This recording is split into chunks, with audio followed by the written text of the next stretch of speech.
Mister Narayanankutty ഈ നാട്ടിലല്ലേ ജീവിക്കുന്നത്? Minimum donation 25,000 rupees ഉണ്ട്. കൂടുതൽ തരുന്നവരുമുണ്ട്. 25,000 രൂപയോ? നഴ്സറി അഡ്മിഷന് വരെ ഇതിൽ കൂടുതൽ റേറ്റ് ഉണ്ടല്ലോ. എനിവേ മിസ്റ്റർ നാരായണൻകുട്ടിക്ക് വേണ്ടി സ്പെഷ്യൽ കൺസെഷൻ കൊടുക്കണമെന്ന് കമ്മിറ്റിയോട് സാങ്ഷൻ വാങ്ങിയിട്ടുണ്ട്. 10,000 അടച്ചാൽ മതി. ഇല്ല, ക്യാഷ് റെഡി അല്ലെങ്കിൽ നാളെ കിട്ടിയാലും മതി. നാരായണൻകുട്ടിയെ ഞങ്ങൾക്ക് നല്ലവണ്ണം അറിയാം. നോ നോ നോ നോ എടുക്കടി കയ്യേ. വക്കാലത്ത് നാരായണൻകുട്ടിയെ നിങ്ങൾക്ക് ശരിക്കറിയില്ല. ഒരു നയ പൈസ തരില്ല ഞാൻ.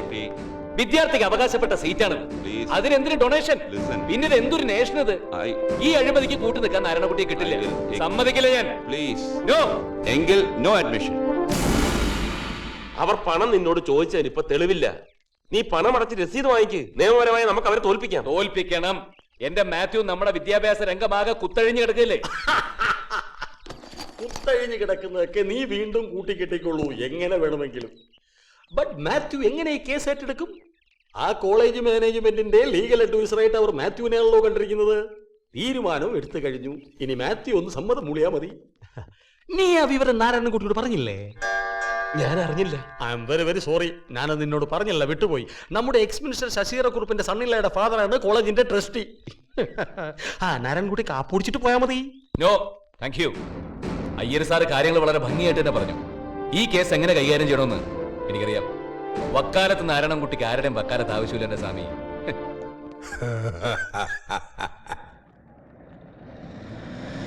LKG മുതൽ തുടങ്ങുകയാണ് ഇവിടുത്തെ വിദ്യാഭ്യാസ രംഗത്തെ അഴിമതി. എന്തിന് LKG ആക്കണം? തള്ള പ്രസവിക്കുന്നതിന് മുമ്പ് സ്കൂളിൽ ചേർക്കാനുള്ള ഡേറ്റുമായിട്ട് ഒത്തു നോക്കണം, അല്ലെങ്കിൽ കൊച്ചിന്റെ 1 വർഷം പോകും. നഴ്സറി ക്ലാസ്സിൽ ചേർക്കുമ്പോൾ കുട്ടികളെ എല്ലാവരും ഇന്റർവ്യൂ ചെയ്യുന്നത് തന്തയും തള്ളയാ. ബക്രാനങ്ങളുടെ നീളമത്ര, ഭൂമിയിൽ നിന്നും ചന്ദ്രനിലേക്കുള്ള ദൂരം, ഇന്ത്യയുടെ 8ാമത്തെ പ്രധാനമന്ത്രി ആര്? ഓ, ഇതൊക്കെ തന്തയും തള്ളയെ അറിഞ്ഞിരുന്നാലേ കുട്ടിക്ക് സ്കൂളിൽ ചേരാൻ പറ്റൂ. മാതൃഭാഷയിൽ സംസാരിച്ചതിന് പിഴ കൊടുക്കേണ്ടി വന്നിട്ടുള്ള സ്കൂളുകളുണ്ട് ഇവിടെ. അല്ല, അങ്ങനെ കൊടുക്കണമല്ലോ.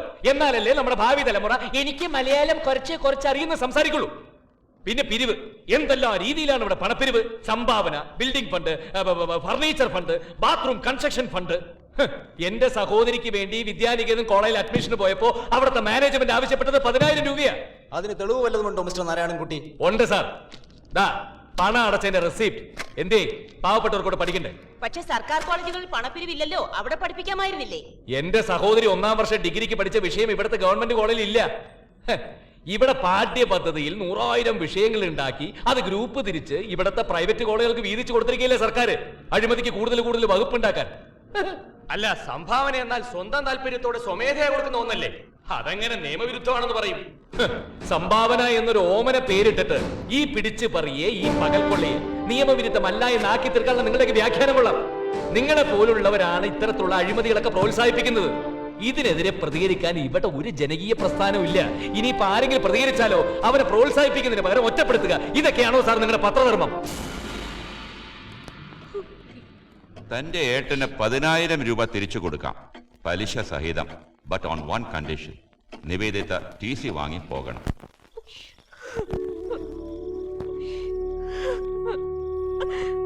അവൾ എന്തിനാ ഇങ്ങനെ കിടന്ന് മൂങ്ങുന്നത്?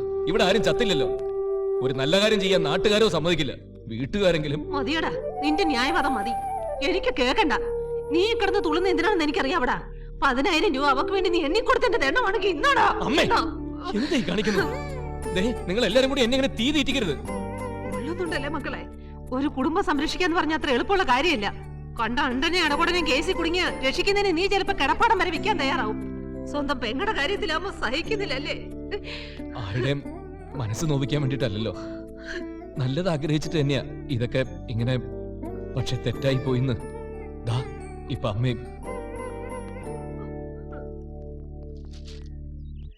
സ്കൂൾ കോളേജ് പ്രവേശനത്തിന് നിർബന്ധിതമായി പണം വാങ്ങരുത്, സർക്കാർ വിജ്ഞാപനം. നാരായണൻകുട്ടിയുടെ ചരിത്ര വിജയം.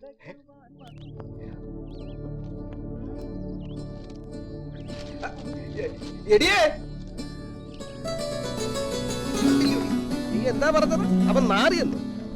സ്കൂൾ കോളേജ് പ്രവേശനത്തിന് ഒരിക്കലും നിർബന്ധിതമായി പണം വാങ്ങരുതെന്ന് സർക്കാർ വിജ്ഞാപനം. എനിക്ക് അഭിമാനമുണ്ടടി. നീ അഭിമാനിക്കടി.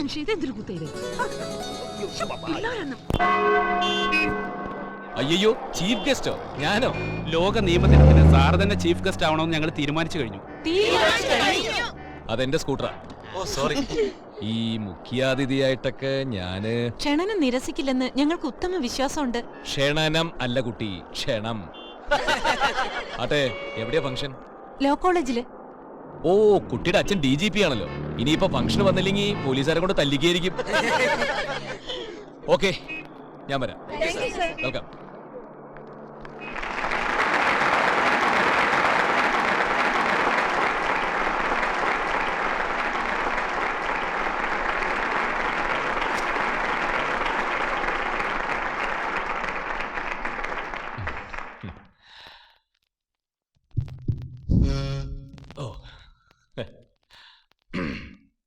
വേദിയിലിരിക്കുന്ന സമുന്നതരായ വ്യക്തികളെ, പ്രിയമുള്ള നിയമവിദ്യാർത്ഥികളെ, സ്വാമി വിവേകാനന്ദൻ ഒരിക്കൽ വിദ്യാർത്ഥികളെ അഭിസംബോധന ചെയ്ത് ഇപ്രകാരം പറയുകയുണ്ടായി. എന്താണ് വിദ്യാഭ്യാസം? പുസ്തക വിദ്യയാണോ അത്? അല്ല. പലതരം അറിവാണോ? അതുമല്ല. വിദ്യാഭ്യാസം എന്ന് വെച്ചാൽ ഇച്ഛാശക്തിയുടെ ഗതിയെയും ആവിഷ്കരണത്തെയും നിയന്ത്രണ വിധേയമാക്കുന്നതും സഫലീകരിക്കുന്നതുമായ ശിക്ഷണം എന്നർത്ഥം. ഈ ഇച്ഛാശക്തി പല തലമുറകളായി തുടർച്ചയായും ബലാത്കാരമായും യാതൊന്നിന്റെ ഫലമായി തടയപ്പെട്ട് ഇന്ന് മിക്കവാറും നഷ്ടപ്പെട്ടിരിക്കുന്നുവോ അത് വിദ്യാഭ്യാസമാകുമോ?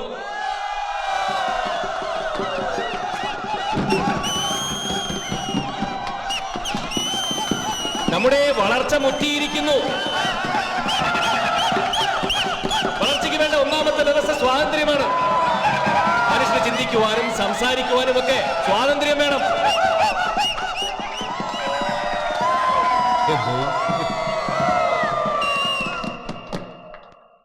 കൂവാനും സ്വാതന്ത്ര്യമുണ്ടേ.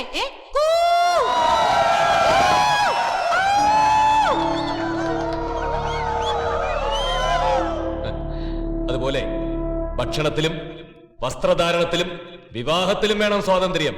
ലൈൻ അടിക്കാനും വേണം സ്വാതന്ത്ര്യം.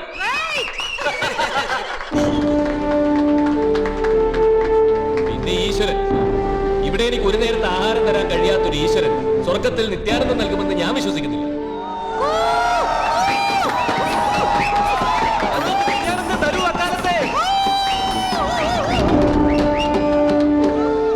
സ്വാമി വിവേകാനന്ദന്റെ ഈ വചനങ്ങൾക്ക് വളരെയേറെ പ്രസക്തിയുണ്ട്.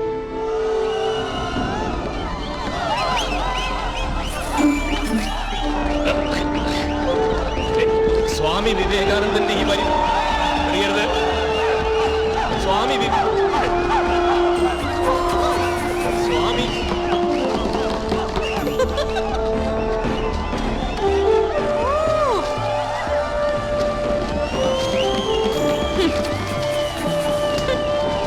എങ്ങനെയുണ്ട് വക്കാലത്ത് കുട്ടി സ്വീകരണം?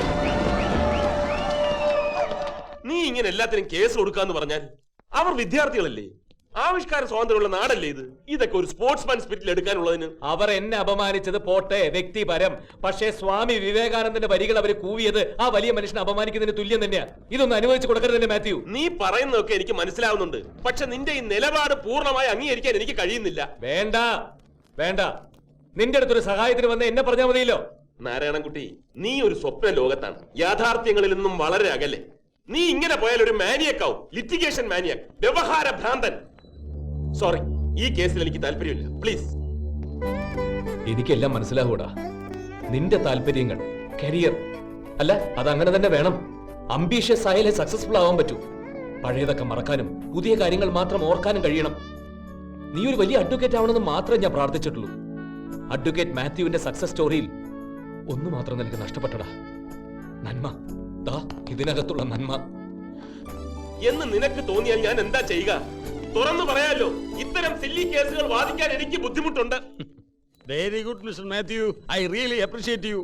ആ നാരായണൻകുട്ടി അപകീർത്തി കേസ് ഫയൽ ചെയ്യുമെന്നുള്ളത് തീർച്ച. എന്നാൽ നീ അതിനെതിരായി വാദിക്കണം. വേണം, നീ അവനെതിരായി വാദിക്കണം. ഇത് നിന്റെ പ്രൊഫഷനാണ്, തൊഴിൽ.